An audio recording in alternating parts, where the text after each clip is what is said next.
Shri KP. Chaudhary जी ने एक मुझे जिम्मेदारी भी दी,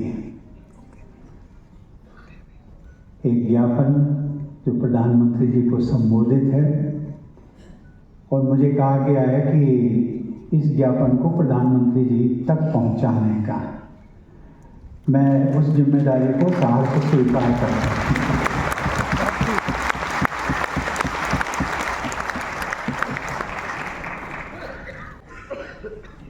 छब्बीस नवंबर के दिन को सन 1979 से सुप्रीम कोर्ट भी इसको लॉ डे के रूप में मनाता आ रहा है।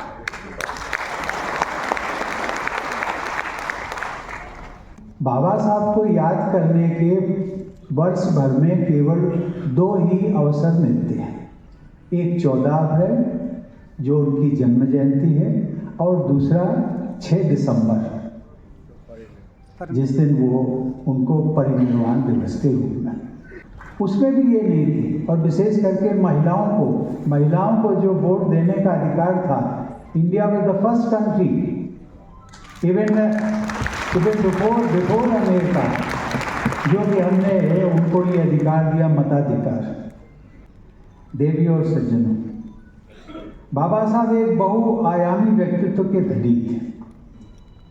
वे एक असाधारण अर्थशास्त्री, विधिवेत्ता, सजग पत्रकार और विद्वान समाजशास्त्री थे।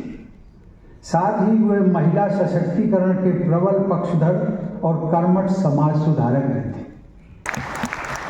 लेकिन बाबा साहब को कभी अपनी उच्च शिक्षा का अहंकार या पद का मोह नहीं रहा। वो हर मंच से समाज के हर वर्ग और देश के विकास के लिए काम करते रहे, सबके लिए काम करते थे।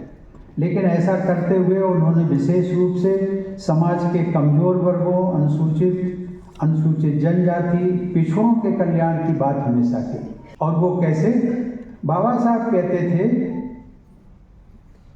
कि हम सबसे पहले भारतीय हैं, बाद में भारतीय हैं और अंत में भी भारतीय हैं। हम लोग क्या करते थे और अभी तक भी करते हैं, हमें बताया गया कि वे बाबा साहब दलितों के मसीहा थे। हमने कहना शुरू कर दिया है दलितों के मसीहा। और क्या था बाबा साहब? संविधान निर्माता। वो भी हमने कहना शुरू कर दिया, फुल स्टॉप लगा दिया, उसके आगे नहीं बढ़े। संविधान निर्माता, दलितों के मसीहा। और जब दलितों के मसीहा की बात करते हैं, अर्थात आपने उनकी भूमिका को केवल दलितों तक सीमित कर दिया। और ये जो मैंने उनके गुणों का बखान किया, जो उनकी सहृदयता का किया, उनकी देशभक्ति का किया, इससे क्या जाहिर होता है? क्या वो केवल दलितों के मसीहा थे? नहीं, इस पर हमें सोचना पड़ेगा। उन्होंने तो पूरे देश के लिए काम किया। जब हम कह रहे थे बाबा साहब दलितों के मसीहा, संविधान निर्माता, बस बात खत्म हो, उसके आगे नहीं बढ़ते। और क्या थे बाबा साहब? हम उन्हें संविधान निर्माता के साथ साथ राष्ट्र निर्माता के लिए कहते हैं।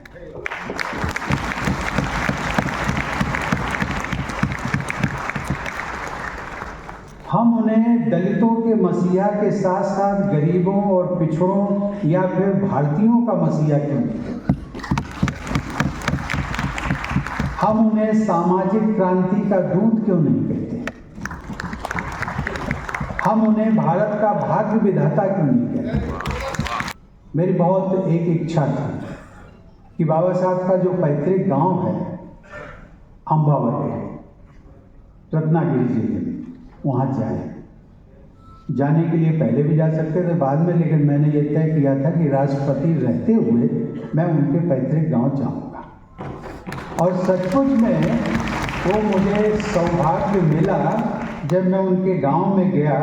ये रत्नागिरी जिले में मुंबई और गोवा हाईवे पर स्थित है।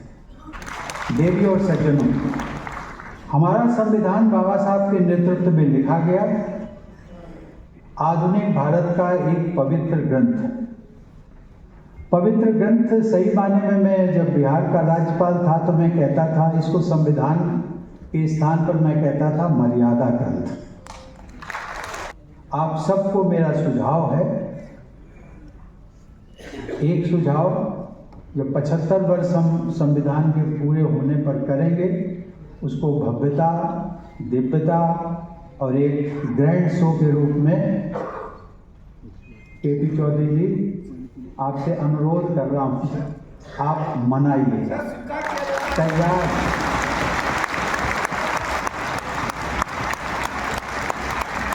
कोई जरूरी नहीं है कि इस बंद विज्ञान भवन के ऑडिटोरियम में करें, कहीं ओपन में करें, लेकिन वो वर्ष भर करते रहें, अच्छा होगा। शुरुआत यहाँ से कर सकते हैं, कहीं से भी कर सकते हैं, लेकिन पहल यदि आपका संस्थान करेगा तो सबको प्रसन्नता होगी। आप सबको एक मेरा दूसरा सुझाव भी है, इसमें भी पहल करिए कि संविधान के जो प्रमुख प्रावधानों की जानकारी समाज तक कैसे पहुंचे, इस पर विचार करें और पहल करें। आप सबकी ये पहल सचमुच में बाबा साहब के प्रति एक व्यवहारिक और सकारात्मक श्रद्धांजलि और कृतज्ञता होगी। धन्यवाद। जय हिंद। NCR करंट न्यूज़ को सब्सक्राइब करें और नोटिफिकेशन सबसे पहले पाने के लिए दबाएं बेल आइकॉन।